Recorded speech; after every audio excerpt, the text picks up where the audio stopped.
صلى على رسول الله صلى الله عليه وسلم. كل سنة وانتم طيبين عشان شهر رمضان الكريم.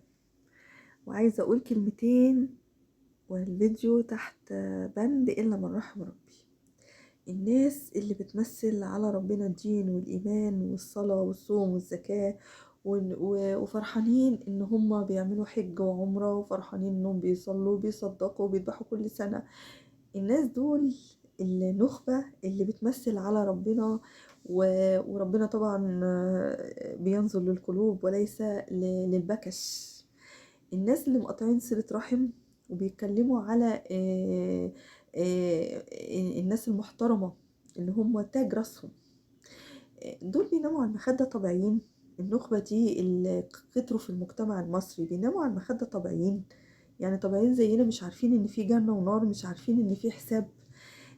الناس اللي فاكرين ان مظهرهم الخداع، ان كانوا شيوخ ولا بدقون ولا لابسين خمرة، الناس دول فاكرين ان الزي بتاعهم ده عند ربنا سبحانه وتعالى هينسى بيه افعالهم السفلة الحقيرة. النخبة دي انا بقول لهم في رمضان يا رب ما يعدي عليكم بخير، يا رب ما تشوفوا وجع قلوب اللي انتوا ظلمتوهم تشوفوه في انفسكم، مش هقول في ولادكم، في انفسكم، عشان ربنا اسمه العادل وهيعدل في الدنيا قبل الاخره. والناس اللي بتمثل دي والمطبلاتيه بقى، عارفين اللي المطبلاتيه بقى اللي بيبقوا ورا الناس دي، يعني كلهم مضللين كده، مجموعه مضللين.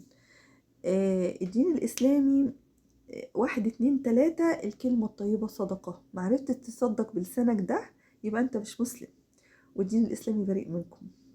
وده تحت بند الا من رحم ربي.